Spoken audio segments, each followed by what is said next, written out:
Parang awa mo na. Huwag mo akong saktan. Pakawalan mo na ako. Nagmamakaawa ako sa'yo. Saklolo, tulungan niyo po ako. Parang awa niyo na. Tulungan niyo ako. Magbabayad ka, pangahas na lalaki. Matitikman mo ang lupit ng aking kapangyarihan. Ipapalasap ko sa iyo ang aking bagsik.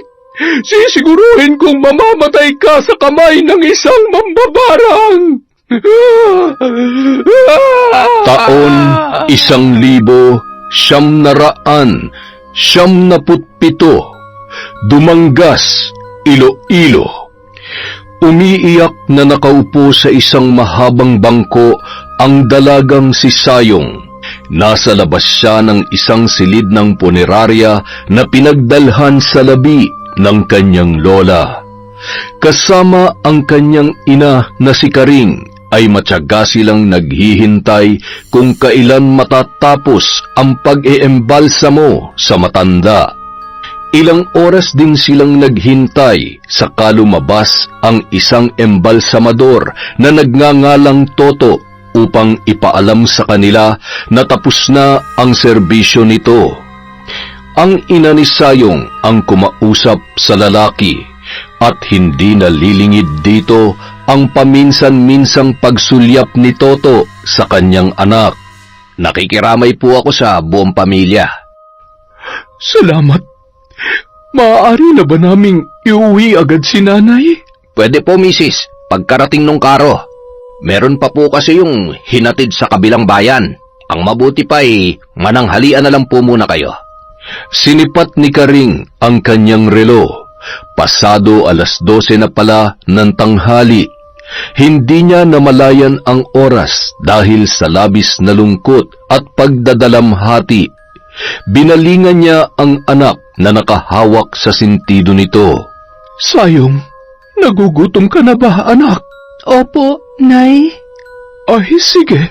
Bibili lang ako na makakain natin, ha? Dito ka na lang muna. Masyadong mainit ang sikat ng araw. Baka umatake na naman yung sakit mo. Sige po, Nay. Medyo sumasakit na nga po ang ulo ko. Nagmadali nang umalis si Karing. Kung kanina ay luha ang pinapahid ni Sayong, ngayon ay butil-butil na pawis na. Hanggang sa napasulyap siya sa embalsamador na nakatitig sa kanya. Neng, meron bang masakit sa'yo? Nanlalabo ang paningin ko. Pwede po bang makahingi ng tubig? Ay, Neng! Neng! Nataranta si Toto nang makitang natumba ang dalaga dahil sa pagkahimatay nito. Dali-dali siyang kumuha ng pamaypay at pinisil-pisil ang ibabaw ng batok ng dalaga. Nang makita niyang medyo nakakabawi na ito, ay mabilis siyang kumuha ng malinis na tubig para ipainom sa babae. O ano, maayos na ba ang pakiramdam mo, Neng? Salamat po sa pagtulong sa akin. Pasensya na rin po sa abala. Ay, teka, bakit ka ba nahimatay? Siguro, dala lang ng gutom. Kanina pa kasi kumakalamang sikmura ako kaso parang wala naman akong ganang kumain dahil sa nangyari kay Lola. Teka lang sandali ha. May kukunin lamang ako. Sinundan na lamang ng tingin ni Sayong ang papalayong lalaki. Pagkaraan ng ilang sandali ay bumalik na ito na may dalang baunan. Ibinigay niya agad yun sa dalaga at agad naman na tinanggap ni Sayong. Ayan, kumain ka muna. Baka matagalan pa yung nanay mo. Huwag ka mag-alala. Malinis naman yan. Pero baon niyo po yata to. Nakakahiya naman. Busog pa naman ako. Tsaka mas kailangan mo yan. Tingnan mo, namumutla ka na naman. Napangiti na lamang ang dalaga dahil sa kabaitan na ipinakita ng lalaki at binuksan ang baunan noon. Maaga siyang kumain. Halata na gutom na si Sayong. Mabilis niyang naubos ang pagkain at napadighay na lamang siya dahil sa kabusugan. Ilang sandali pa ang lumipas, dumating na si Karing. Ikinuwento sa kanya ng anak ang nangyari. Laking pasasalamat naman nito kay Toto at ibinigay niya sa binata ang kalahati ng nabiling pagkain. Nagpasalamat naman si Toto sa kanya at magkaharap na kumain ang dalawa. Ano nga palang pangalan mo, iho? Toto po, Mrs. Huwag mo sanang mamasamain, ha? Pero paano ka nakakakain na maayos gayong paglilinis sa katawan ng patay ang trabaho mo? Ay, sanayan lang naman po ang lahat ng bagay. Aling Karing, yan na lamang ang itawag mo sa akin. Ay, teka, hindi ka ba nandidiri? Ay, nung una po medyo nangingimi nga ako pero nung maglaon ay parang paliwala na rin po sa akin, Aling Karing. Ay, ganun ba? Nakakatakot yung trabaho nyo pero ganyan naman talaga ang buhay. Kung saan kailangan mong mahalin kahit ano pa ang linya ng iyong trabaho. Ay, nandyan na po ang karo. Ang mabuti pa ipapahatid ko na kayo sa bahay ninyo. Sige. Salamat naman at makakauwi na rin kami. Makalipas ang ilang linggo, aksidenteng nagkitang muli sina Sayong at Toto sa palengke sa bayang yun. Hoy, Ineng! Kumusta ka na? Kayo po pala yan? Mabuti naman po. Wala po ba kayong pasok ngayon? Ay, oo. Day off ko kasi ngayon. Siya nga pala, nakalimutan kong itanong ang pangalan mo. Ano nga bang pangalan mo? Sayong po. Ilan taong ka na, Sayong? 21 na po. 21? Akala ko 15 anyos ka lang. Masyado naman bata ang mukha mo. Hindi halata sa edad mo. Marami na po nagsabi niyan. Lagi nga akong napagkakamalang bata ng iba. Idagdag pa tong height ko tapos sukat ng katawan. Kayo po, ilan taon na po kayo? Ako, 26. Uunahan na kita ha. Mukha lang talaga akong 50 anyos pero sa birth certificate ko, 26 lang talaga ako. Ganon? Nako, hindi naman po pala nagkakalayo ang edad natin. Tapos, kung makapo ako, wagas. Ayos lang. Sanay naman na ako sa ganyan. Buti pa, Toto na lang ang itawag ko sa'yo. Toto naman ang pangalan mo, diba? Oo. At sabay na nga silang namili ng kanilang mga kailangan. Subalit habang naglalakad ay biglang napakapit si Sayong sa balikat ng binata. Oh, ayos ka lang ba, Sayong? Nanlalabo ang paningin ko. Dala ng pag-aalala ay kaagad na inakay ni Toto ang dalaga at dinala sa parte ng palengke kung saan walang masyadong tao para makalanghap ng sariwang hangin. Nagugutom ka ba? Hindi naman. Masyado lang sigurong maalinsangan ng panahon kaya sumama ang pakiramdam ko. Ay mabuti pa, ihatid na lang kita sa inyo. Baka kung mapano ka pa. Pumayag naman ang dalaga sa suhestyon ng binata.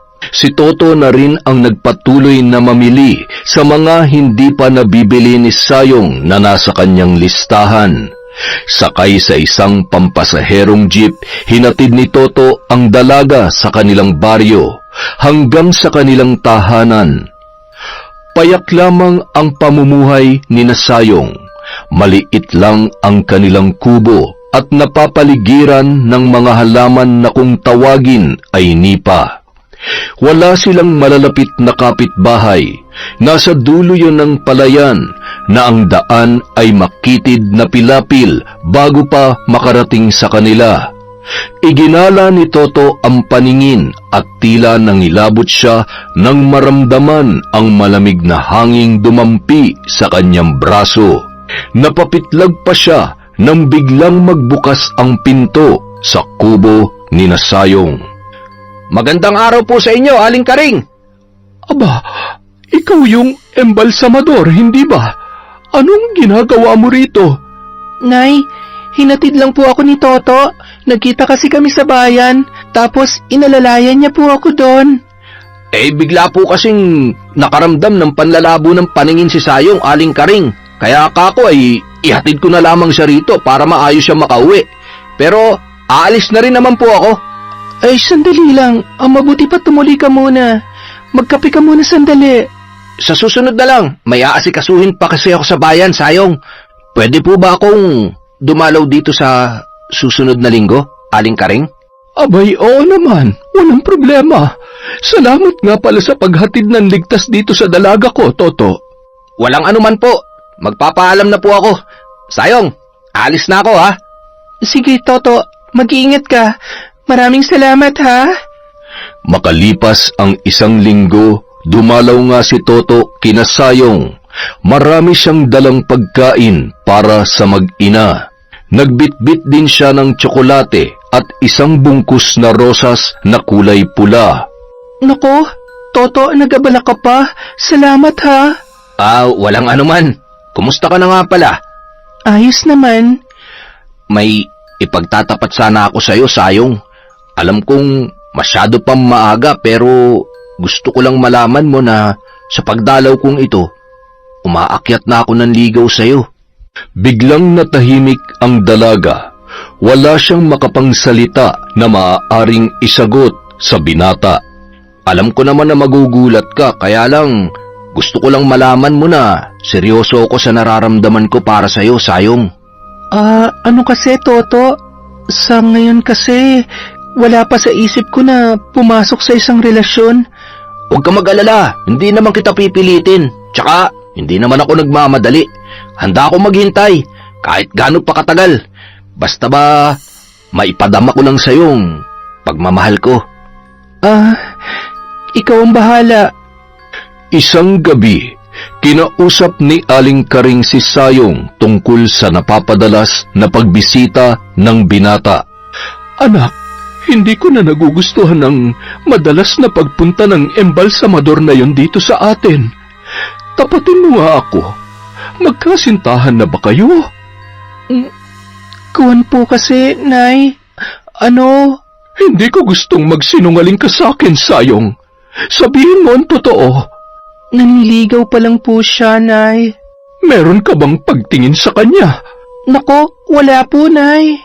Kung ganon, bakit mo hinahayaang magpabalik-balik siya dito? Tapatin mo na siya kung wala naman siyang mapapala sa'yo. Sayang din naman po ang binibigay niya sa atin, Nay. Paminsan-minsan na nga lang po tayong nakakatikim ng masarap na pagkain eh. Abay, hindi magandang ugali yan, Sayong. Malaki po ang sinasahod niya sa pagiging embalsamador, Nay. Wala siyang ibang tinataguyod kundi ang sarili lang niya. Samantalang ikaw, nagpapakapagod ka sa palayan para lang may makain tayo. Hindi mo naman ako pinapayagang magtrabaho dahil sa sakit ko. Mabuti na rin tong pinapaasa ko si Toto. Hindi na kayo gaanong mahihirapan kasi nariyan naman siyang sumusuporta sa mga pangangailangan natin. Ay naku, Diyos ko, kang bata ka. Hanggang kailan mo siya lolokohin? Hanggang sa may naibibigay po siya sa atin. Ay naku, ang masasabi ko lamang, anak, hanggat maaga pa, tigilan mo na yan. Hindi ko na gusto yung mga sinasabi mo. Huwag po kayo mag-alala, Nay. Ako po ang bahala. Palibhasa nag-iisang anak at mahal na mahal ni Karing si Sayong, hinayaan na lamang niyang kontrolin nito ang mga bagay-bagay na sa tingin ng dalaga ay makakabuti para sa kanilang dalawa. Labag man sa kanyang kalooban ang pinaggagawa nito kay Toto ay hindi niya rin naman napipigilan ang anak. Ayaw niyang magtampo ito sa kanya. Si Sayong na lang kasi ang naiwan niyang kayamanan simula nang mamatay ang kanyang asawa.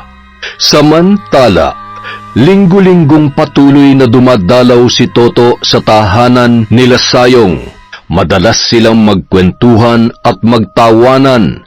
Ang iniiwasan lang ni Toto ay ikwento sa babae ang tungkol sa kanyang trabaho. Ayaw ni Sayong na nakakarinig ng tungkol sa mga patay. Kapag yun na kasi ang usapan, takot na takot ang dalaga. Bagay na nauunawaan naman ng binata. Ang mahalaga ay pinakitutunguhan siya ng maayos ng dalaga. Isang araw, nagtungo sa bayan si Sayong kasama ang pinsan nitong si Atan. Nagtatawanan ang dalawa nang makita sila ni Toto sa di kalayuan.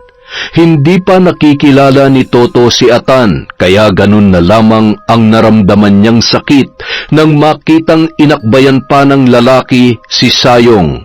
Napakuyom ang kanyang mga palad at nanginginig ang kanyang mga kamao habang pinagmamasdan ang dalawa.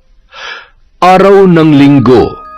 Nagpaganda ng husto si Sayong dahil araw yon kung kailan dadalaw sa kanya si Toto. Naisip niyang kung sasagutin niya ang binata ay tiyak na mas lalo pa yung magbibigay ng sustento para sa kanya. Subalit pagkadismaya ang inabot niya nang matapos ang araw na hindi nagpakita ang binata. Ano kayang nangyari sa lalaking yun?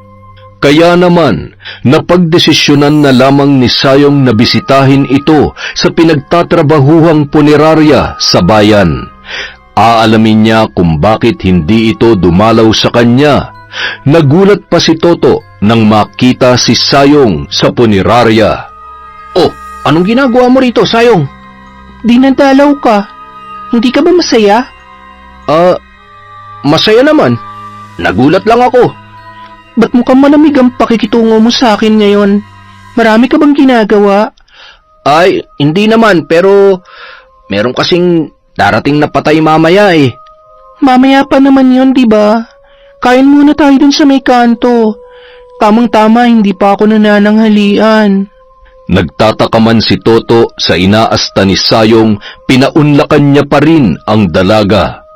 Unang beses itong dumalaw sa kanya, kaya hindi niya maiwasang isipin na baka ipagtapat na ni Sayong ang tungkol doon sa lalaki na nakita niyang kasama nito noong nakaraang araw. Alam mo, naninibago ako sa iyo, Toto. Ba't parang ang tahimik mo? May sakit ka ba? Ay, wala naman. Nga pala, ba't ka ba napasugod dito sa bayan? Ano kasi, nakakahiyaman pero gusto ko lang sanang malaman kung bakit hindi ka pumunta sa bahay kahapon. Naghintay pa naman ako sa'yo. Pasensya ka na ha. May importante lang kasi akong ginawa eh. Ganun ba? May sasabihin sana ako sa'yo kahapon eh. Huwag ka mag-alala. Alam ko na. Masakit man pero kailangan kong tanggapin na may ibang lalaking nagpapasaya sa'yo. Ano? Ano bang sinasabi mo dyan? Nakita ko kayong magkasama dito sa bayan. Masaya kayo, tsaka nagtatawanan. Ay, teka. Sandali lang ha, pero hindi kita maintindihan. Anong lalaki? Sinong lalaki? Yung kasama mo nung isang araw. Nakita ko kayo sa palengke. Pinsan ko yon, si Kuya Tan. Ang layo na ng usapan natin ha. Kaya pala, parang wala kang ganang makipag-usap sa akin. Sige na nga, isa sa pinunta ko dito, mister, ay para sabihin sa'yong sinasagot na kita. Hindi kaagad nakapagsalita si Toto. Nagulat siya sa revelasyon ng dalaga. Napatulala na lamang siya sa pagkakatitig kay Sayong. Oh, ano na? Hindi ka ba masaya? Totoo ba yan, Sayong? Sinasagot mo na ako? Tayo na? Nobya na kita? Oo nga po. Magkasintahan na po tayo. Biglang napalitan ng tuwa ang pagkadismayang naramdaman ng binata. Hindi niya inakala na sa ganoong tagpo pa niya maririnig ang matamis na oo ng dalagang pinakatatangi. Agad na niyakap ni Toto si Sayong. Masayang-masaya siya sa naging pasya nito. Napapangiwi naman si Sayong habang niyayakap siya ni Toto. Buong akala niya ay ganoon lang kadali na magpanggap na mahal din niya ang lalaki. Nagkakamali pala siya dahil nandidiri siyang yakapin ang katawan nito at hawakan ang mga kamay na ilang beses nang naglinis ng patay. Ngunit kailangan niyang sanayin ang kanyang sarili dahil ito lang ang nakikita niyang pag-asa para matustusan ang pangangailangan nila ng kanyang ina. Samantala, Pag-uwi sa bahay, napapailing na lang ng lihim si Aling Karing nang dalhin ni Sayong ang binata sa kanila para opisyal na ipakilala bilang nobyo niya.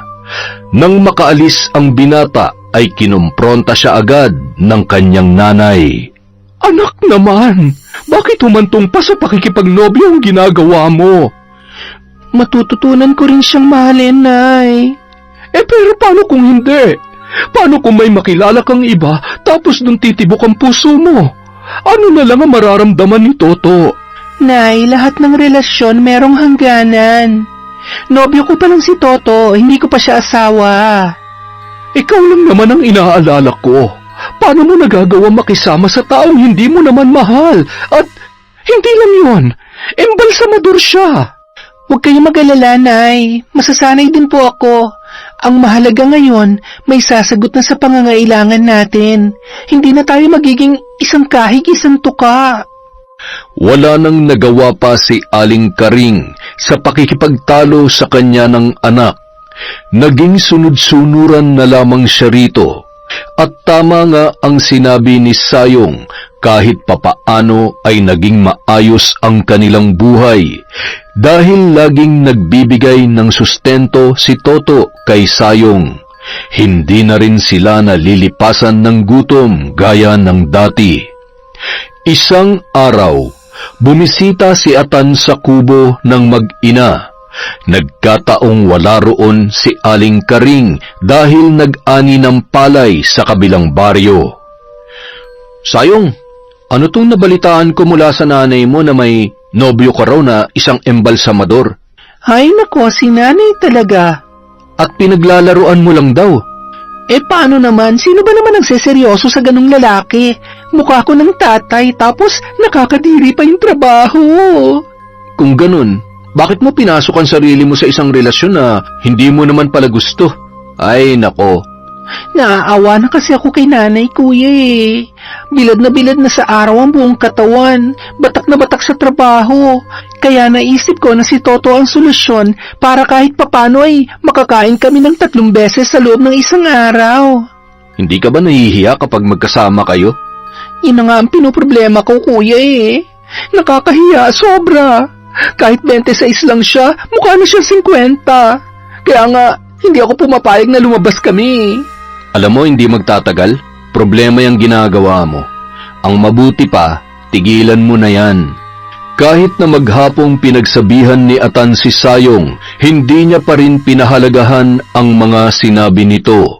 Iniiba niya ang usapan para hindi magtuloy-tuloy ang litanya ng kanyang pinsan. Subalit isang araw, napilitan si Sayong na sumama kay Toto sa pamamasyal. Sobra ang pagpipigil niya sa sarili na iwaksi ang mga kamay nito kapag hinahawakan siya ng binata. Kahit labis ang kanyang pagtitimpi ay napalitan naman niyo ng saya dahil binilhan siya ng lalaki ng mga damit. Siya na ang kusang yumayakap kay Toto kapag inaabot nito ang lahat ng kanyang pinipili. Takip silim na nang mapagpasyahan nilang umuwi. Ihahatid sana siya ng nobyo sa kanilang kubo, ngunit hindi na siya pumayag. Baka wala na itong masakyan ng jeep pabalik ng bayan pag natagalan pa ang lalaki sa kanilang baryo. Matapos siyang makababa sa pampasaherong jeep ay nagpaalam na siya sa binata. Hindi na bumaba si Toto dahil babalik din naman kaagad sa bayan ang naturang sinasakyan. Habang siya ay naglalakad, bagong tapal ang makitid na pilapil na dinadaanan ni Sayong. Maputik naman ang palayan dahil sa bagong tanim pa lang ang mga palay. Naiinis siya habang lumulubog ang kanyang mga paa sa putikan. Hindi naman siya masyadong nahihirapan dahil nababanaag niya ang dinaraanan dahil sa tanglaw ng maliwanag at bilugang buwan. Napamura na lamang si Sayong nang biglang madulas ang isang paa, dahilan para tumama ang kanyang puwet sa basang pilapil. Lintik naman oh! Akmang tatayo na sana siya nang may napansin siyang bulto ng tao na parang nakatanaw sa kanya. Hindi niya pinansin yun dahil sanay naman na siya na ginagabi ang ilang magsasaka sa malawak na palayan na yon. Pagdating sa kanilang kubo, sinalubong agad siya ng kanyang pinsan na si Atan. "Aba, nandito na po pala ang prinsesa nyo, tiya." Bakit ka ginabi ng uwi, Sayong? Nag-aalala na ako sa'yo. Pasensya na po kayo, Nay. Napasarap po kasi ang pamamasyal namin ni Toto. Mukha nga. Tingnan nyo't maraming dalang prinsesa, oh. Bakit ka pala nandito, Kuya? Kumuha ng mga dahon na nipa ang pinsan mo. Kanina pa sana yan nakauwi sa sentro ng baryo, kaya lamang ay minabuti niyang samahan muna ako habang hindi ka pa nakakauwi. Mamaya ka na umuwi, Kuya. May dala akong lechon manok. Pagsaluhan na muna natin to. Aba, hindi ko tatanggihan yan.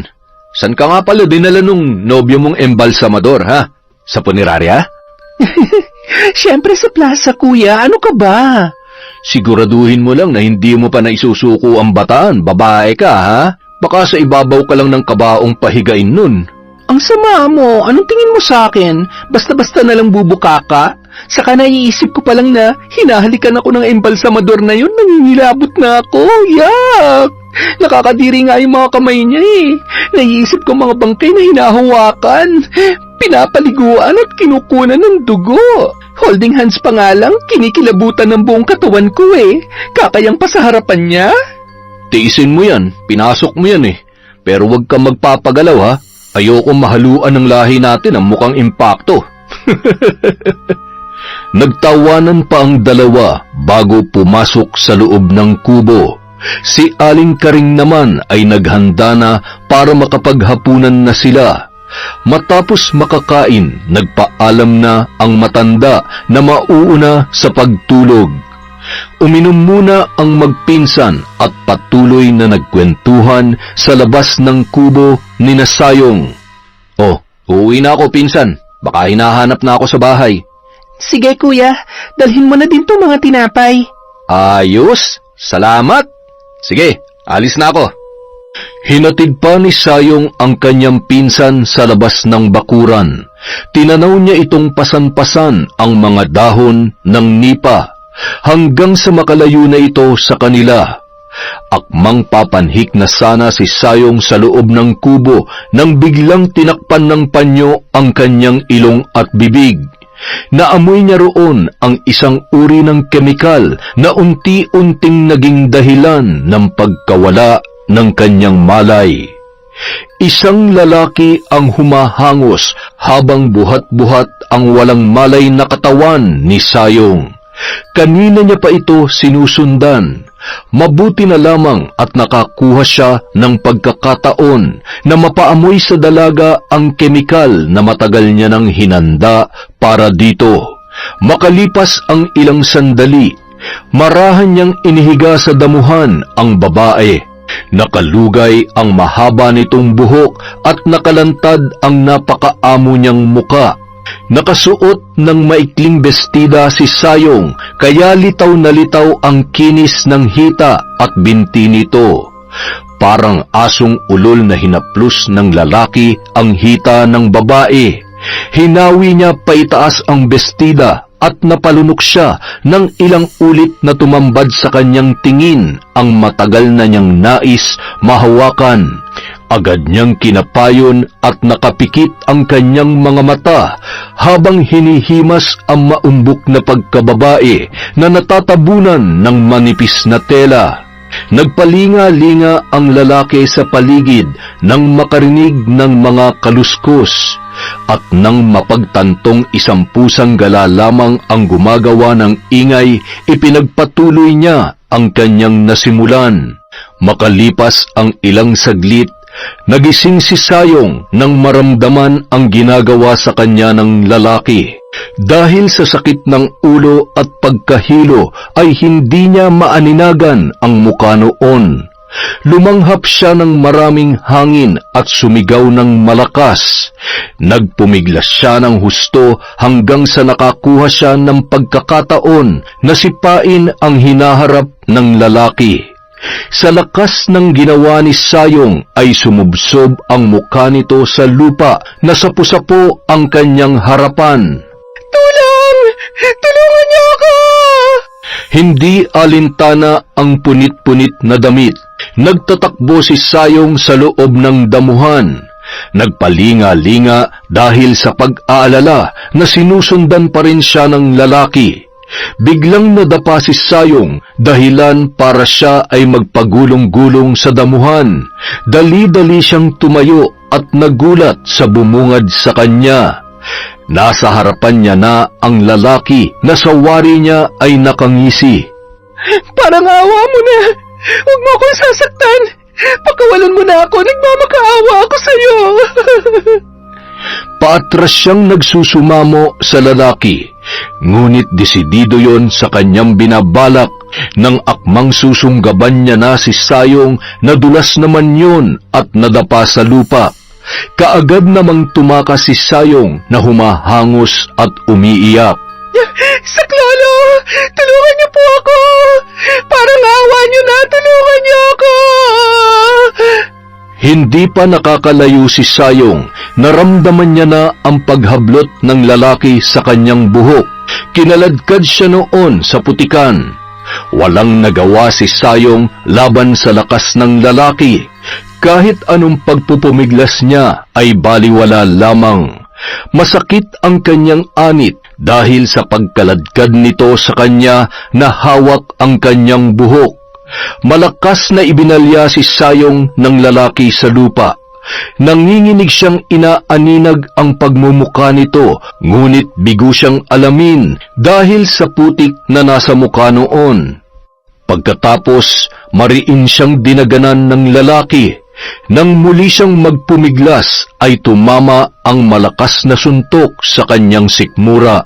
Hindi na siya nakapanlaban dahil kahit buhay na buhay ang kanyang diwa ay hindi na siya nakagalaw dahil sa panghihina. Buong akala ni Sayong ay pagsasamantalahan agad siya ng lalaki. Malayang dumaloy ang luha sa kanyang mga mata. Naghihintay na matapos ang lalaki sa panggagahasa sa kanya. Ngunit nasipat niya ang isang bagay na hinugot noon mula sa kanyang tagiliran. Isang matigas na bagay na sa tingin niya ay parang bakal. Gamit yon, pinalo ng lalaki ang ulo ni Sayong. Nang mapansin nito na tila wala na siyang buhay, nagsimula na yon na pagsamantalahan ang dalaga. Matapos magpakasasa sa katawan ni Sayong, iniwan niya na lamang yon na nakatiwangwang. Kinabukasan, hindi mapakali si Toto. Para bang may kakaiba siyang nararamdaman, hanggang sa nagpasya na ang binata na dalawin ang kanyang nobya. Kinausap niya ang kanyang kasamahan na may importante lamang siyang aasikasuhin. Pagdating kina Aling Karing, nadatnan ni Toto ang ilang mga taong nasa bakuran ng kubo ng kanyang nobya. Napuno ng bulong-bulungan ang mga taong naroroon. Malakas ang bumabayong kaba sa dibdib ni Toto nang marinig ang umiiyak na ginang.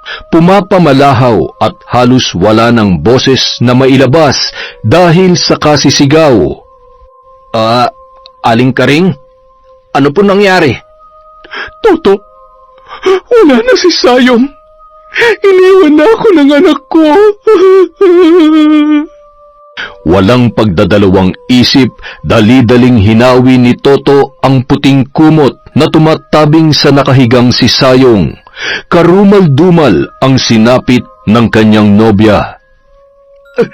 Hindi! Sayong, mahal ko! Sinong gumawa nito sa'yo? Sino?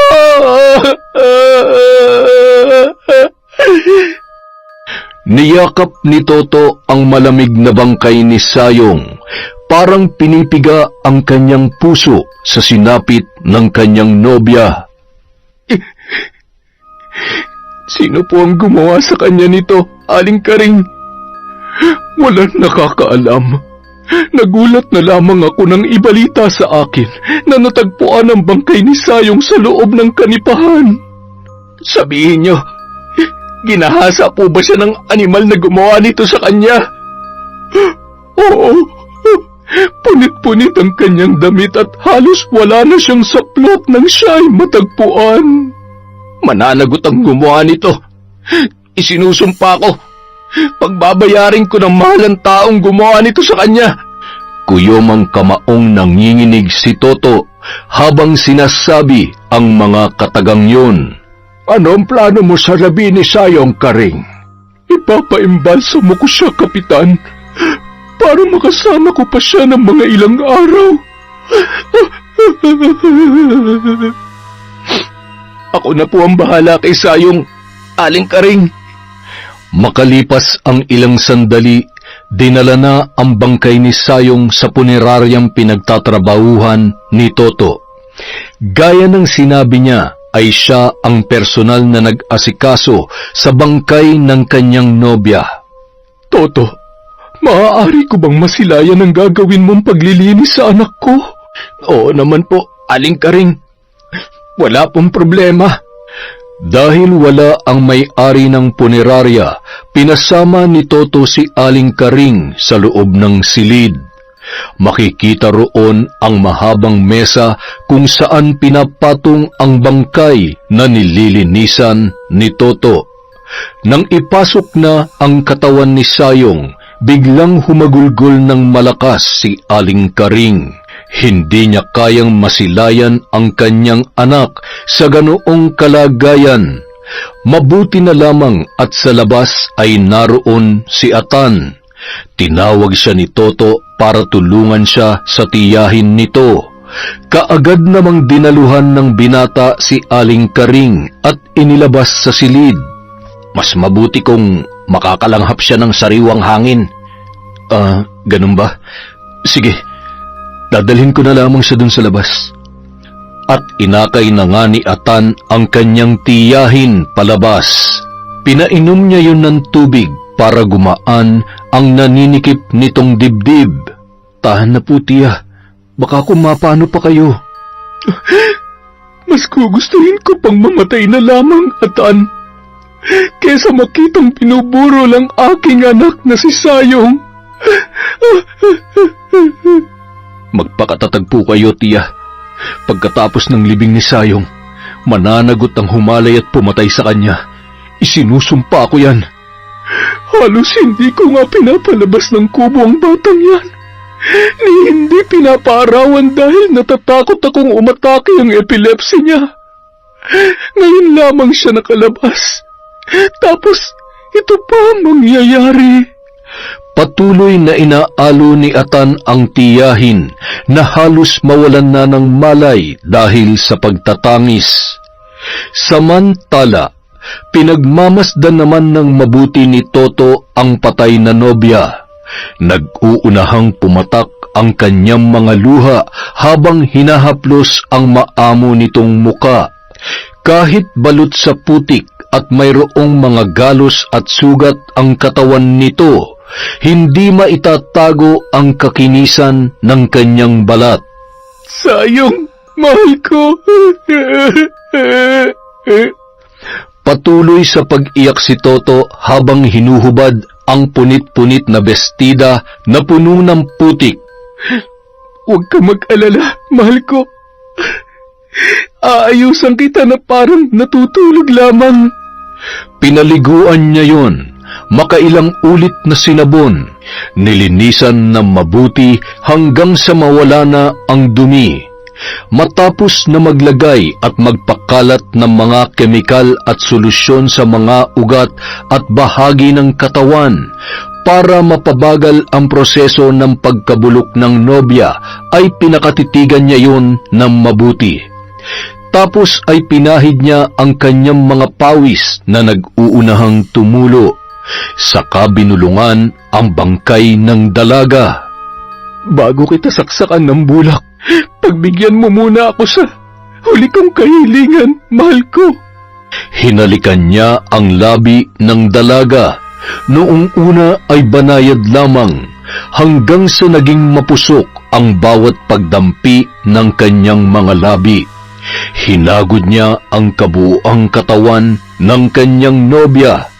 Labis na pag-iinit ang kanyang naramdaman. Init na nagmumula sa kanyang kaibuturan. Mabilis niyang kinalas ang sinturon mula sa kanyang pantalon at ibinaba ang kanyang zipper.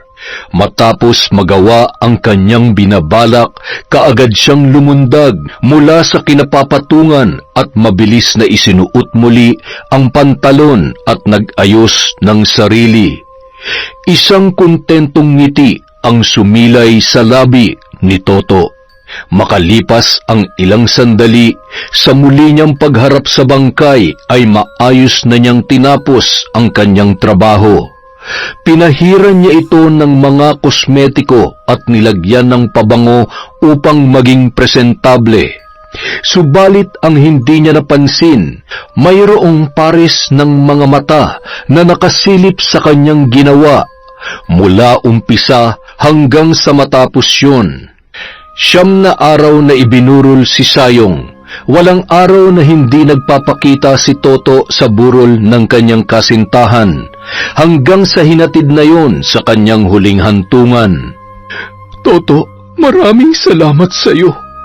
Kahit sa huling mga araw ay ipinakita at ipinadama mo kay Sayong ang iyong pagmamahal. Walang anuman po, Aling Karing. Tunay po ang pagmamahal ko sa kanya. Nakakapanghinayang nga lang dahil napakaigsi lamang ng panahon na kami ay nagkasama. Matapos magpaalam si Toto sa matanda, nauna na itong lumisan sa sementeryo. Madilim naman ang anyo ni Atan na lumapit sa kanyang tiyahin. Paano niyo nagagawang pakisamahan ng taong yun, tiya?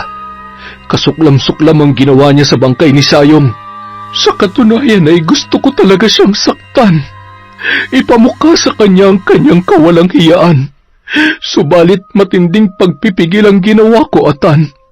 Dahil mayroon akong balak na talagang ikapaninindig ng mga balahibo niya.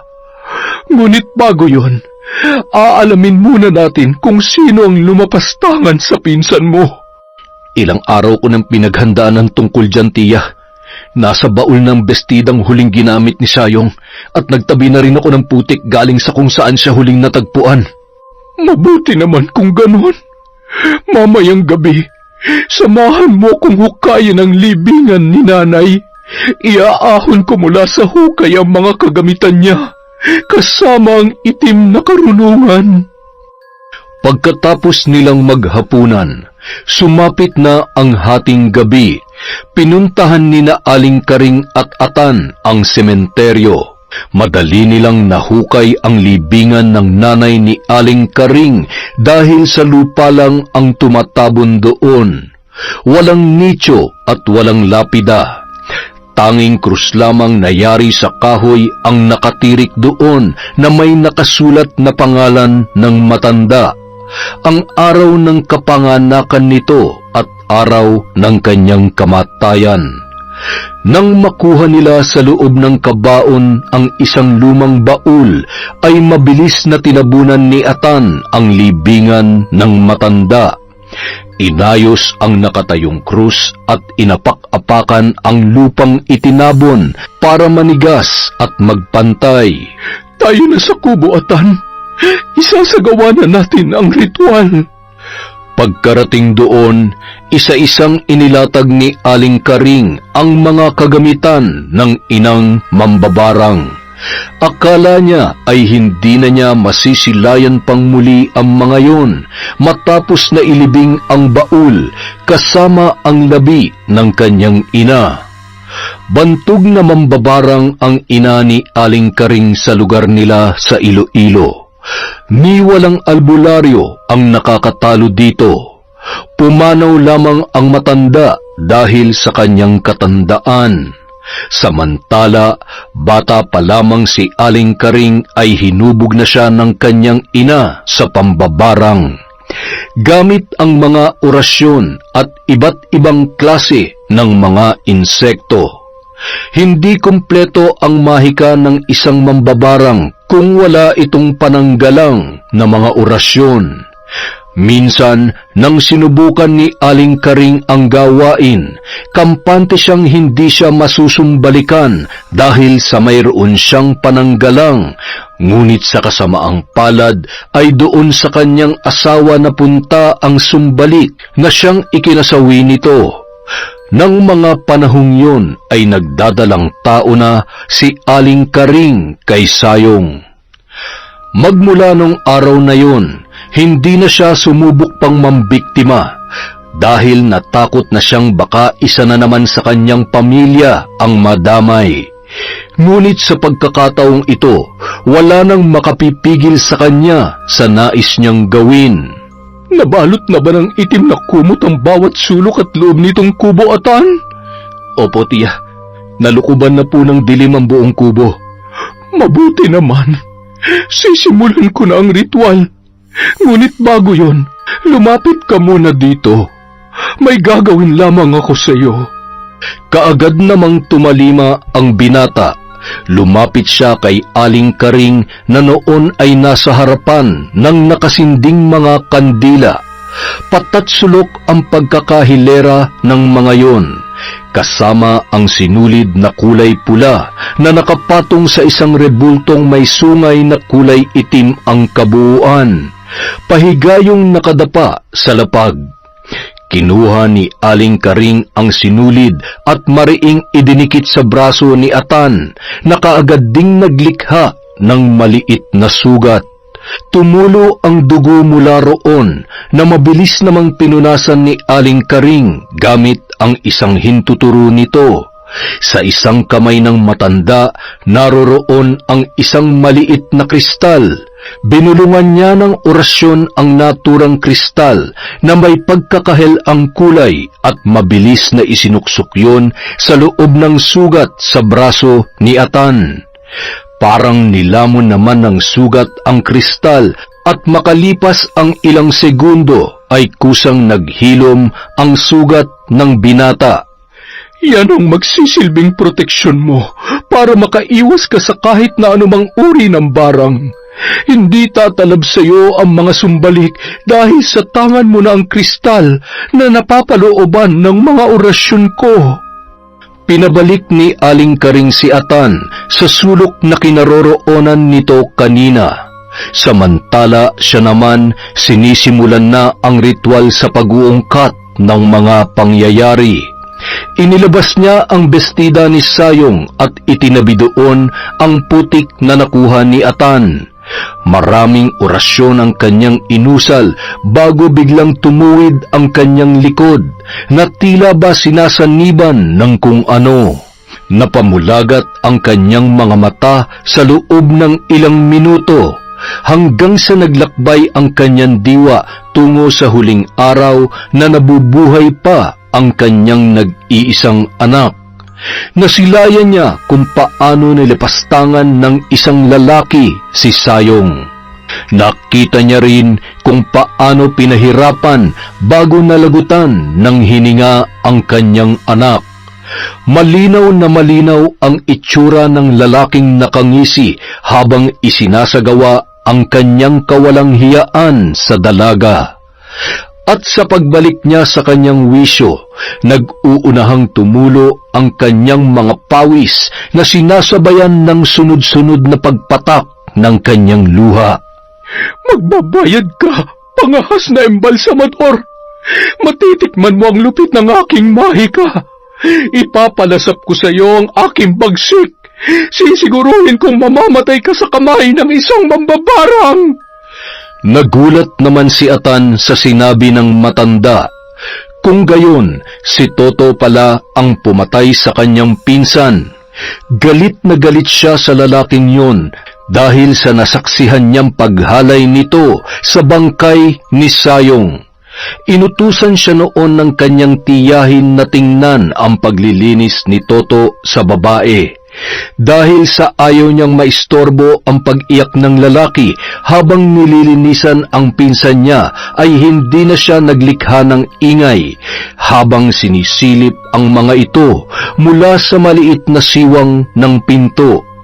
Ngunit nang makita niyang hinahalikan ni Toto ang kanyang pinsan, susugurin niya na sana yon, subalit napigil lang niya ang sarili dahil ayaw niyang mag-alala pa ang tiyahin na noon ay nasa labas at nagluluksa. Naisip niyang baka may mangyari pang masama kay Aling Karing, hanggang sa napagpasyahan niyang tunghayan na lamang ang mga nagaganap. Sa isip-isip ni Atan, makakaganti rin siya sa lalaki sa pamamagitan ng pambabarang.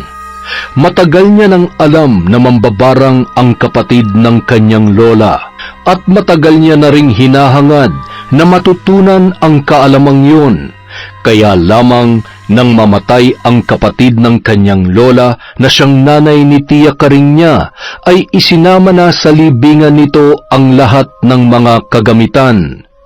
Sa huling gabi ng lamay ni Sayong, sinabi niya sa kanyang tiyahin ang tungkol sa kanyang nasaksihan. Halos magwala si Aling Karing, ngunit sinabi niyang kumalma na muna. Papapaniwalain nila si Toto na wala silang nalalaman upang maging mas madali ang paghihiganti na kanilang gagawin. Ngayong nalaman na nilang si Toto rin pala ang humalay at pumatay kay Sayong, tiyak na doble-dobleng parusa ang ipapataw ni Aling Karing sa binata. Sa kabilang banda, nakaramdam ng pagkaihi si Toto. Sinulyapan niya ang relong nasa dingding ng kanyang silid. 3:00 na ng madaling araw. Humikab siya at matamlay na bumangon.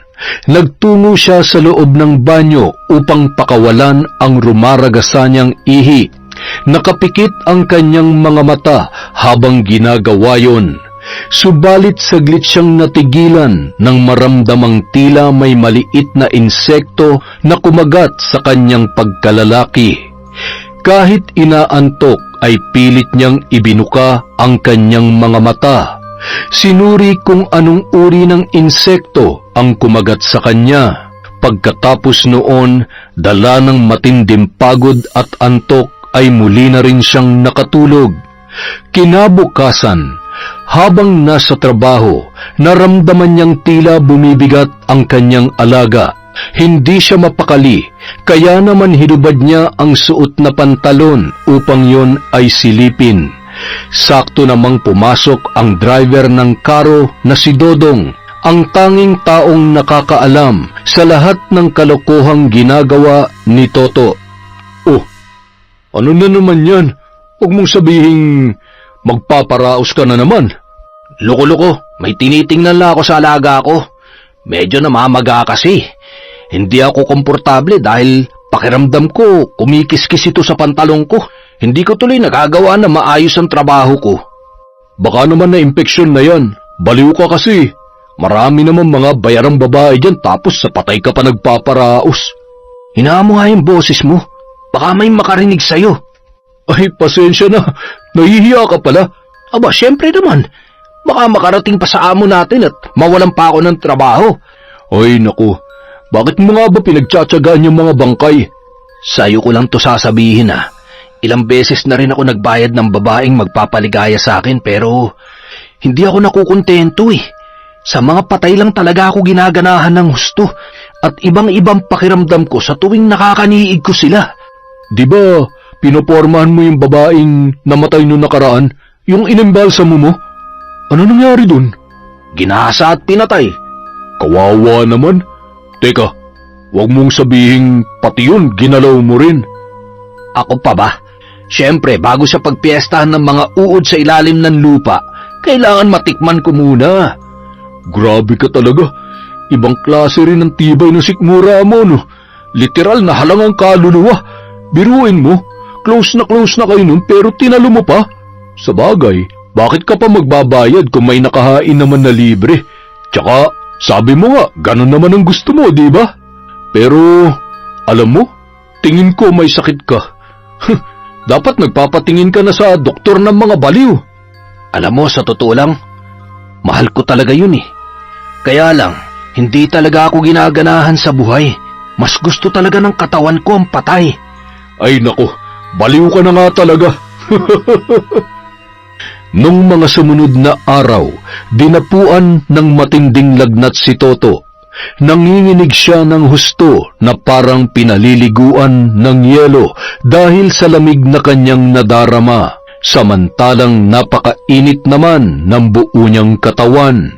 Nanghihina siya at pakiramdam niya ay mabubuwal siya kapag sinubukan niyang tumayo. Buong maghapon nakahiga lamang si Toto hanggang sa sumapit na ang gabi. Hindi naman siya makatulog kahit anong gawin niyang pagpikit. Madaling araw na nang humupa ang kanyang lagnat. Hindi na siya nilalamig, ngunit matinding pagkirot naman ang kanyang nararamdaman sa parte ng kanyang pagkalalaki. At sa tuwing tatangkain niyang umihi, wala namang lumalabas doon. Ay nako, ano ba to nangyayari sa akin?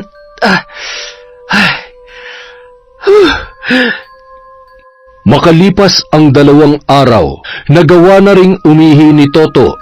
Ngunit hindi lang basta ihi ang lumabas sa kanyang maselang parte, kundi malapot na likido na kulay dilaw. Mahapdi ang paglabas noon at kumikirot. Kinabukasan, "Pare, pansin ko mukhang matamlay ka ngayon ah." Ay, ayos lang ako, tol.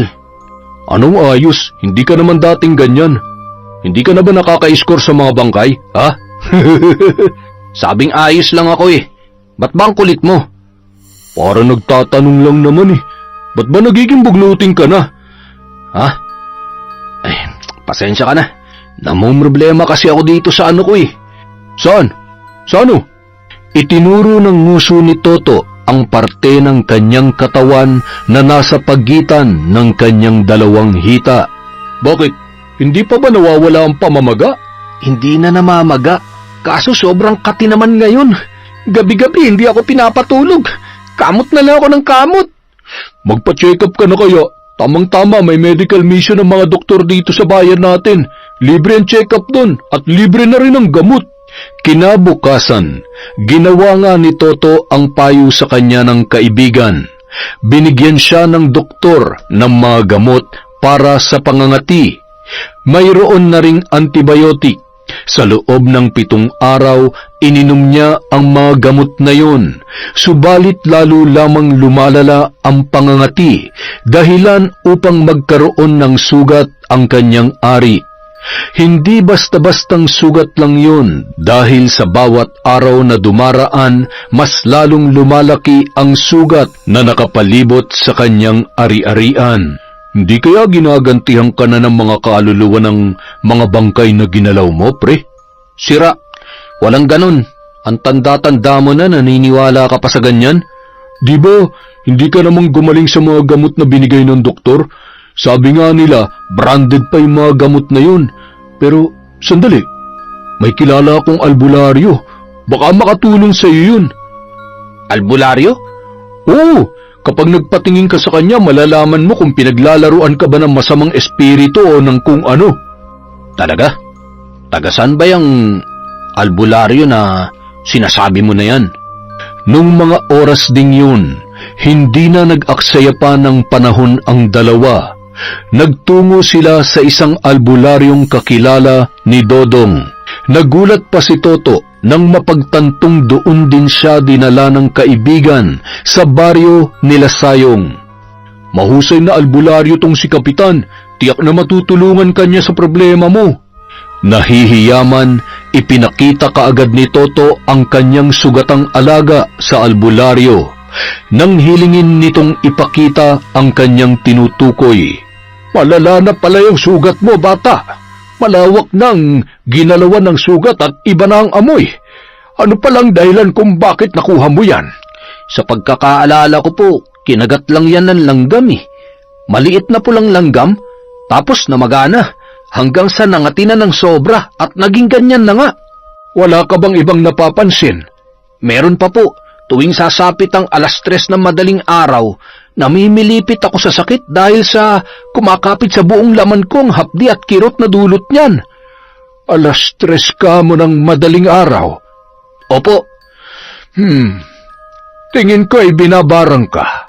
Pinaglalaroan ka ng isang mambabarang. Mambabarang? Bakit naman po ako babarangin?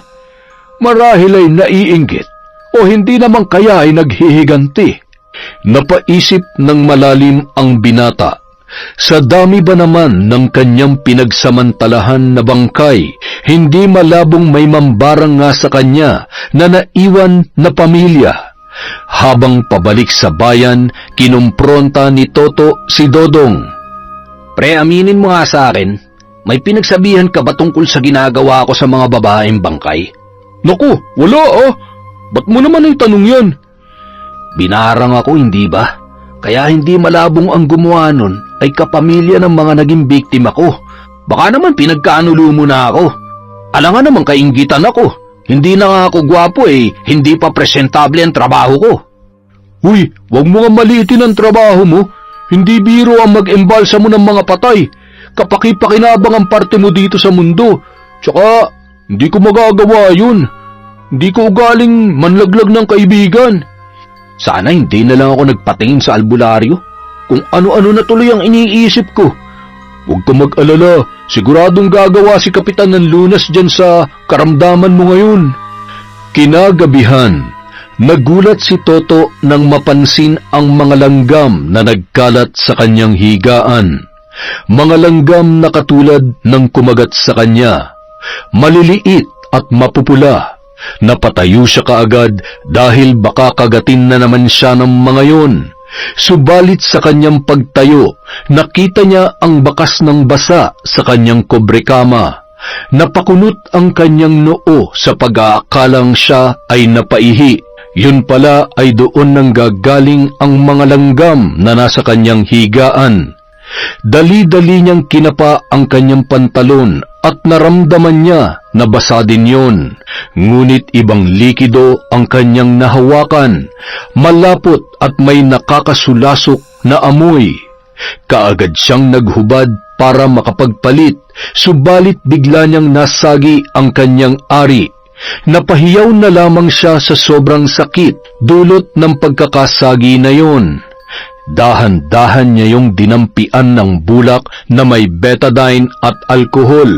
Yun na ang kanyang ginagawa para linisin at alisin ang mga naninigas na balat sa gilid ng kanyang sugat. Aray! Ang hapdi!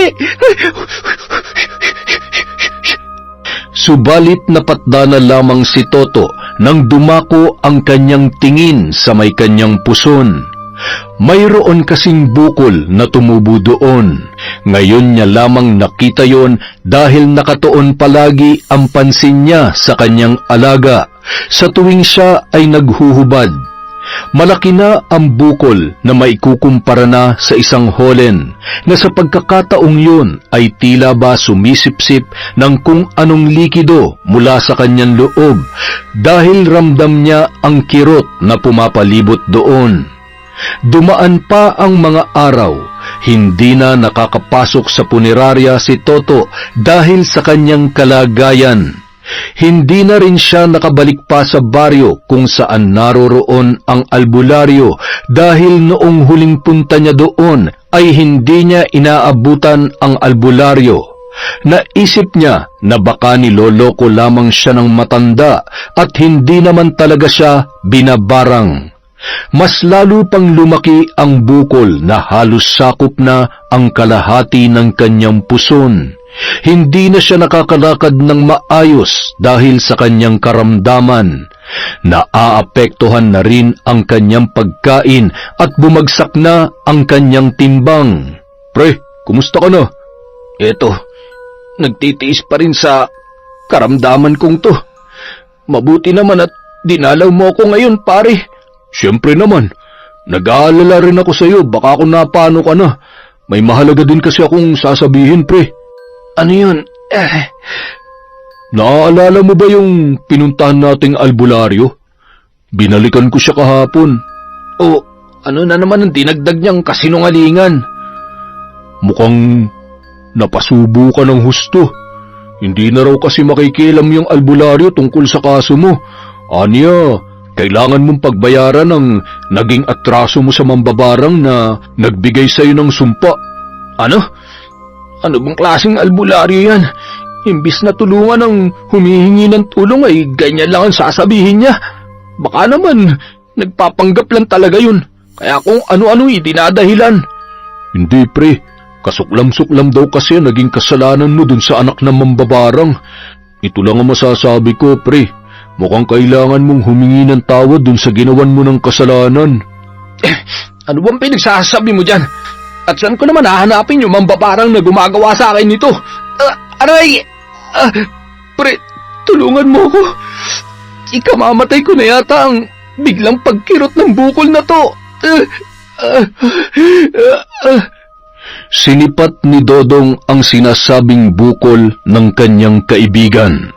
Kahit bumabaliktad na ang kanyang sikmura dahil sa mabahong amoy na nalalanghap niya mula sa ari ni Toto, ay takip ilong niyang sinuri ang bukol, habang panay ang daing at ungol ni Toto. Dahil sa laki ng bukol, numipis na ang balat na nakabalot doon. Naging makinis na parang hinog na hinog. Pinakatitigan yon ng mabuti ng kaibigan ni Toto at biglang nanlaki ang kanyang mga mata. Nahindik siya nang makitang mayroong gumagalaw sa loob ng bukol na yon. May mga uod. Napakaraming buhay na maliliit na uod ang nasa loob ng bukol mo, To. Ano? Naagnas na nga yung alaga ko. Dumagdag pa yung lintik na bukol na yan. Puntahan na natin yung albularyo. Siya lang ang makakapagsabi sa atin kung sino yung mambabarang. Sa patuloy na pangungumbinsi ni Dodong sa kanyang kaibigan na puntahan ang albularyo, ay pumayag na rin si Toto. Doon sa dulo ng palayan, may makikita kayong maliit na kubo. Nag-iisa lamang yon. Doon siya nakatira. Pinaglololoko mo ba kami? Kilala ko kung sino nakatira doon. Alam kong kilala mo siya dahil minsan nakitang nakita doon. Noong natagpo ang patay si Sayong sa loob ng kanipaan, hindi ba? Ibig mong sabihin, si Aling Karing ang mambabarang? Tunguhin mo na ang kubo niya nang malaman mo kung bakit ka nagkakaganyan. Kasama si Dodong, paika-ikang binaybay ni Toto ang makitid na daang pilapil patungo sa kubo ng matanda. Malayo pa lamang ay natanaw na niya si Aling Karing na nakadungaw sa bintana, nababalot ng itim na balabal. Anong kailangan mo ditong hayop ka? Atan, hindi ka ang sadya ko. Sino naman? Si Tia? Bakit? Hahalayin mo rin ba siya tulad ng ginawa mo sa pinsan ko? Ano bang pinagsasabi mo? Huwag ka na magmaang-maangan pa. Nakita kong ginawa mo sa bangkay ni Sayong. Saksi ako sa kawalang hiyaan mo, demonyo ka. Demonyo? Ako? Sino ba sa amin ang tiyahin mo ang demonyo? Hindi ba siya dahil ang mga mambabarang ay kampo ni Satanas? Nararapat ka lang na barangin. Sa ginawa mo sa pinsan ko, buhay mo magiging kapalit. Akmang susugurin sana ni Toto si Atan para bigyan ng malakas na suntok nang biglang pumutok ang bukol na nasa kanyang puson. Umagos ang malapot at manilaw-nilaw na likido doon na dahilan kaya nabasa ang kanyang pantalon. Dumaloy ang likido hanggang sa kanyang mga paa kasama ang maliliit na uod na gumagalaw-galaw pa. Tigilan mo ng ginagawa mo sa akin, Aling Karing! Masakit ba?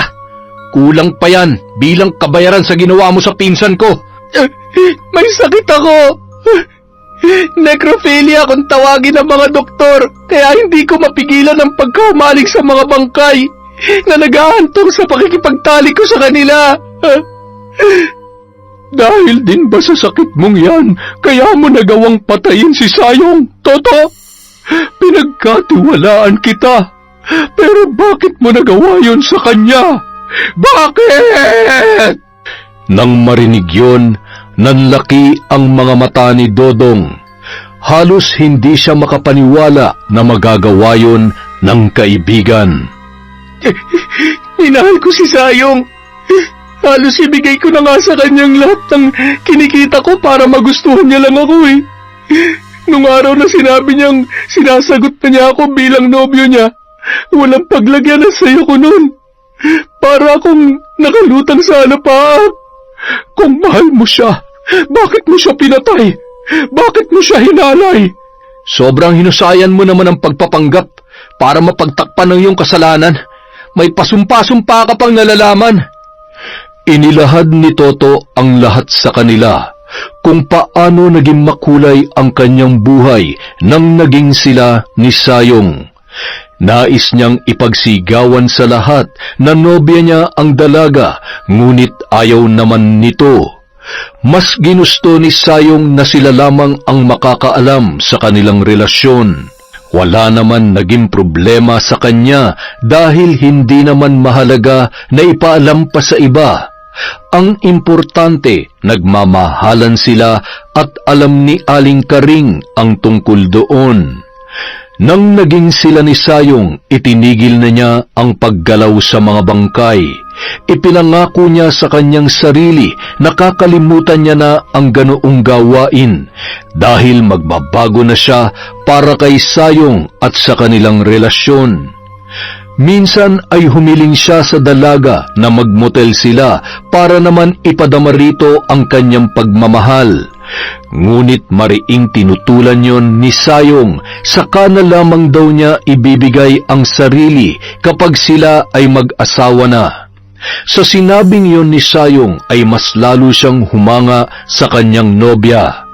Napagtanto niyang karapat-dapat na igalang ito. Mas lalo niyang pinagbutihan ang trabaho dahil sa kanyang inspirasyon. Ngunit laging nahihimatay ang dalaga na hindi niya naman alam kung ano ang dahilan. Magkaganon pa man ay pinag-ipunan niya ang gamot para dito. Napagtanto din niyang magaan pala ang pakiramdam kapag nagagawa ng maayos ang kanyang trabaho nang walang halong kalokohan. Hanggang isang araw, niyaya niyang mamasyal ang kanyang nobya para ibili ng mga bagong damit. Ayon na rin sa kahilingan nito na hindi niya napagbigyan noong nakaraan. Namasyal sila at masayang-masaya noong araw na yon. Hinatid niya pa ang nobya sa baryo, ngunit dahil sa maggagabi na ay hindi na siya bumaba ng jeep para makauwi agad sa bayan dahil sa huling trip na yon ng kanilang sinakyan. Kung ihahatid niya pa ang nobya sa tirahan nito, wala na siyang masasakyan pabalik ng bayan. Ngunit nang makalayo na si Sayong sa kanya ay tila ba nang hihinayang siya. Bumaba siya ng jeep at napagpasyahang sundan ang dalaga. Susurpresahin niya sana ito pagdating sa kanila. Natanaw niya pa ang pagkabaon ng mga paa nito sa putik doon sa bandang basa na pilapil. Akmang tutulungan niya na sana yun nang siya naman ang mahulog sa maputik na palayan. Sumubsob ang kalahati niyang katawan sa putik, kaya naghanap na muna siya ng mapaghuhugasan. Sakto namang napadaan siya sa kanal na mayroong dumadaloy na malinis na tubig, kaya doon na siya naghugas. Matapos na masigurong maayos na ang sarili, ay patuloy siya naglakad papunta sa kubo ng nobya. Subalit nang malapit na siya sa kubo ay narinig niya ang tinig ng isang lalaki. Pinakinggan niya ang pinag-uusapan nila, kaya lamang halos hindi siya makapaniwala sa mga narinig buhat sa bibig ni Sayong. Umalingaw-ngaw sa kanyang tainga ang mga katagang sinabi nito tungkol sa kanya at sa mga pandidiri ng dalaga sa tuwing magkasama silang dalawa. Hindi siya nakagalaw sa kanyang kinatatayuan. Nung mga sandaling yon, biglang gumuho ang makulay niyang mundo. Parang sinaksak ang kanyang puso ng paulit-ulit nang marinig na ginagamit lang pala siya ng dalaga, na pera niya lang pala ang habol nito. Marami pang sinabi si Sayong habang nakikipagkwentuhan sa kanyang pinsan na si Atan. Ngunit ang mas tumatak sa kanyang isipan ay ang pandidiri nito sa kanya kapag nahahawakan niya ang dalaga. Dahil doon, sumiklab ang galit ni Toto. Napakapa siya sa bulsa ng kanyang pantalon. Nahawakan niya ang panyo at nilagyan yon ng isang uri ng kemikal na nakakapagpawala ng malay ng tao kapag nalanghap yun at nakakapagpabalik naman sa malay ng taong nahihimatay. Ang kemikal na yon ay lagi na niyang daladala. Binili niya talaga yon para kay Sayong, para sa tuwing mahihimatay ang dalaga na magkasama sila ay madali niya lang itong mapapasinghot. Nilukob ng galit ang buong pagkatao ni Toto. Ayaw niya na siya ay niloloko. Ayaw niya rin na pinaglalaruan ang kanyang damdamin. Nang makita niyang umalis na si Atan ay kaagad siyang lumapit sa nakatalikod na si Sayong at mabilis na itinakip sa ilong at bibig ng dalaga ang panyong kanyang daladala. Nagpalinga-linga siya sa paligid para sigurong walang ibang taong naroroon at kaagad niyang binuhat ang walang malay na si Sayong patungo sa loob ng kanipaan kung saan mayroong mayayabong na mga damo. Ngayon niyo sabihin, walang kasalanan si Sayong sa akin. Ngayon niyo sabihin na naging mabuti kayong lahat sa akin. Alam kong alam niyo rin, Aling Karing, na niloloko niya lamang ako. Isa kayong konsentidor na ina. Biglang bumukas sa mukha ng matanda ang pagkagulat. Nasapo niya ang kanyang dibdib dahil sa mga isiniwalat ng binata na kanyang narinig. Maging si Atan ay biglang nakaramdam ng pagkakonsensya. Mahirap din pala ang pinagdaanan ni Toto. Nasaktan din ito ng labis, naloko at higit sa lahat, naging mababa ang tingin nito sa sarili dahil sa panlalait ni Sayong. Pero hindi sapat na dahilan yon para pumatay ka ng tao. Dahil ba sa nasaktan ka, kailangan mo siyang gantihan sa pinakamasaklap na paraan. Sabihin niyo yan sa sarili niyo, Aling Karing. Pag nilaya niyo mga katagang nasambit ninyo. Kahit hirap sa paglalakad at paika-ika, taas noong nilisan ni Toto ang kubo ng mambabarang. Naiwang nakatigagal naman si Atan, napapaisip dahil sa kanyang mga narinig. Yan na nga bang sinasabi ko kay Sayong, tiye? Dahil sa pagiging makasarili niya, nasaktan niya si Toto. Humantong tuloy sa ganito ang lahat. Huwag mong sabihin, bumabaligtad ka na ngayon. Pinsan mo ang nagrabyado. Tandaan mo yan, Atan. Alam ko po yun, tiya. Pero parang nakukonsensya na po yata ako. Nasimulan na natin ito. Dapat pa nating tapusin. Sige na, umuwi ka na muna na makapag-isip-isip ka. Sumapit ang gabi. Pabaling-baling sa higaan si Toto. Hindi siya makatulog dahil sa matinding kirot na nananalasa sa pumutok niyang bukol. Parang naging mapa ito sa kanyang balat. Nagtutubig ang sugat at humihibok-hibok pa rin ang gilid nito na mayroong naglalabasang mga uod. Hindi ako hihingi ng tawad sa inyo. Mabuti pang mamatay na ako kesa magdusa ng ganito. Kinuha ni Toto ang isang maliit na boteng may lamang kemikal na ginagamit niya sa pagpepreserba ng patay. Walang pagdadalawang isip niyang ibinuhos yun sa nagtutubig niyang mga sugat. Sa pagdapo ng kemikal sa kanyang balat ay impit siyang napapasigaw. Sobrang hapdi ang idinudulot noon. Tiniis niya ang kirot at muling binuhusan ang sugat. Napahiyaw siyang muli, ngunit sa pagkakataong yun, sa muling paglabas ng maliliit na uod mula sa kanyang sugat, nagkikisay ang mga yun na parabang nalalason. Agad siyang nakaramdam ng kaginhawahan hanggang sa siya ay makatulog na. Subalit nang tumungtong ang 3:00 ng madaling araw, binulabog naman siya ng pagsakit ng kanyang ari. Nang tingnan niya yon ay dumudugo na ang dulo ng kanyang alaga. Mapula na maitim ang dugong tumutulo doon. Hindi niya nakayanan ang sakit, hapdi at kirot, hanggang sa siya ay maglupasay na sa sahig. Nang hihina na si Toto, halos magdilim na ang lahat sa paligid niya, ngunit pilit niya yung nilalabanan. Pilit niyang binubuklat ang kanyang mga mata hanggang sa hindi na niya maibuka at tuluyan ng nagdilim ang lahat sa kanya. Toto, patawad. Patawarin mo sana ako. Kinabukasan, tinig ni Sayong ang gumising sa binata. Nagpalinga-linga siya sa buong paligid. Nang mapagtantong nasa loob lang siya ng kanyang silid at kalahating hubad na nakahiga, ay pinayapa niya ang kanyang sarili. Makirot pa rin ang kanyang mga sugat, partikular na ang kanyang ari. Hirap na hirap si Toto pero kailangan niyang puntahan ang puntod ng kanyang dating nobya. Bawat paghakbang niya ay tila dinudurog ang kanyang mga laman.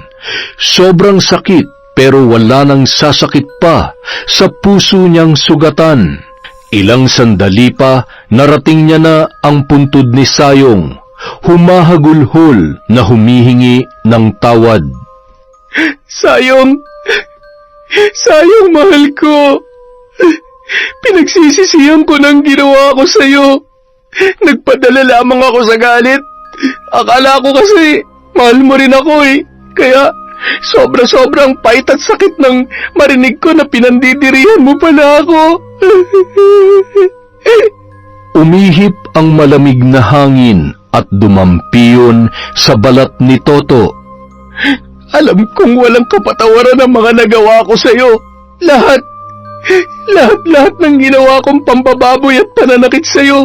Kulang na kulang ang nararanasan ko ngayon kumpara sa naranasan mo sa mga kamay ko. Handa akong tanggapin ang lahat ng parusa ng nanay at pinsan mo. Hindi na ako hihingi ng tulong kahit kanino para malunasan to. Gusto na kitang makasama. Gusto ko nang bumawi sa'yo, Sayong. Ang lahat ng sinabi ni Toto ay umabot sa pandinig ni Atan, na noon ay nakatayo mula sa di kalayuan. Hindi alam ni Atan kung bakit nakakaramdam siya ng awa sa lalaking pumatay sa kanyang pinsan. Nahahabag siya rito, nakukonsensya at kailangan may gawin siya para umayos na ang lahat sa pagitan nito at ng kanyang tiyahin. Nahihibang ka na ba, Atan? Tiya, tama ng kasamaan. Hindi niyo ba nakikita na sa bawat kasamaang nangyayari, nababalot ng kadiliman ang puso natin at nasasaktan? Anak ko na agrabyado, Atan. Oo nga, tiya. Pero may kasalanan din si Sayong kay Toto. May kasalanan din tayo sa kanya. Sinusubukan mo ba ako? Tiya, mahal ko po kayo. Mahal na mahal. Ayokong dumating sa punto na makapatay kayo ng tao. Tama na, tiya, nakikiusap ako. Sa tingin niyo ba, magiging masaya si Sayong kapag tuluyan niyong isinanla ang inyong kaluluwa sa demonyo? Atan! Pakiusap, tiya. Itigil na natin to. Muli, sumapit ang gabi. Hubot-hubad si Toto habang nakaupo sa gilid ng kanyang higaan. Ramdam niya ang tila pagpintig ng mga uod sa kalalim-laliman ng kanyang laman. Alam niyang punla ito ng barang na tutupok sa kanyang kabuuan. Makirot, masakit. Kahit namimilipit siya ay wala na siyang salitang nais pang pakawalan. Hinihintay na lamang niyang tuluyan na siyang tapusin ng mambabarang. Samantala, nakatulala si Aling Karing na humarap sa kanyang mga gamit sa pambabarang kay Toto. Bilang isang ina, walang kasing sakit ang mawalan ng anak. Ngunit bilang tao, normal lang na magkasala. Subalit sa mata ng Panginoong Diyos, ang makapatay ng tao ang pinakamalaking kasalanan na pagbabayaran mo sa naglalagablab na apoy na walang hangganan. Tinimbang ni Aling Karing ang lahat, napagtanto niyang hindi pa pala siya tuluyang nasasakop ng kapangyarihan ng dilim. Nararamdaman niyang may kabutihan pa ring natitira sa kanyang puso.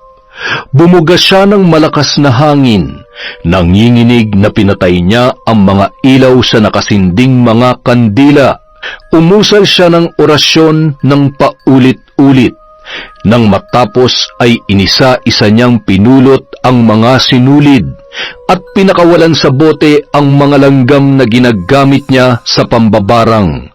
Muli siyang nag-usal ng orasyon habang nilalagay ang mga kagamitan sa loob ng isang baul.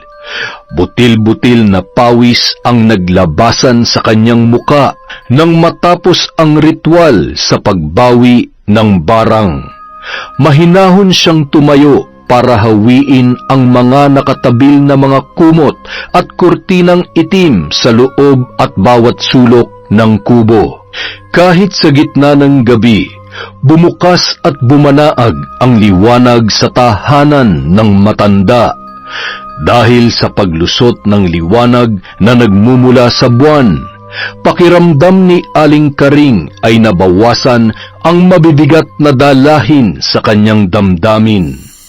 Samantala, ang namimilipit na si Toto ay halos hindi na humihinga.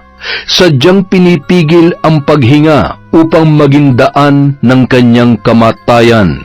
Subalit bigla na lamang siyang napabahing, dahilan upang siya ay mapasinghap.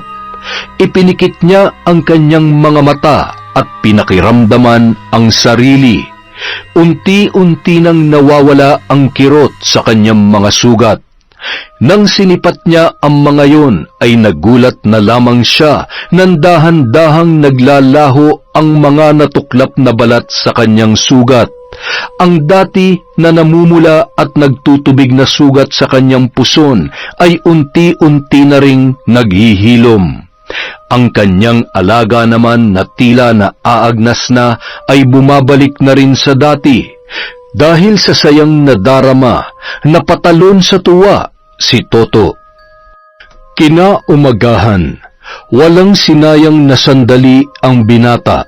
Pinuntahan niya sa kubo si Aling Karing, ngunit wala doon ang matanda. Papunta na sana siya sa sementeryo nang makasalubong niya naman si Atan.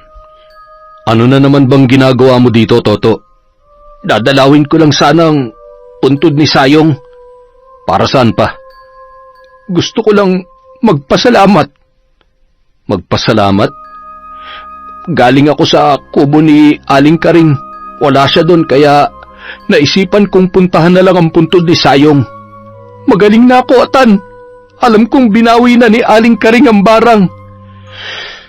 Sana naman sa pagbawi ni Tia sa barang, magbago ka na, Toto. Alam mo, sa totoo lang, galit pa rin ako sa iyo. Sige na, mauna na ako. Nasundan na lamang ng tingin ni Toto ang binata. Nauunawaan niya ang nararamdaman nito. At maging siya ay hindi rin alam kung hanggang kailan magsisisi. Nagpatuloy na siya sa pagpasok sa loob ng sementeryo. Natanaw niya ang nakatayong si Aling Karing sa harapan ng puntod ni Sayong.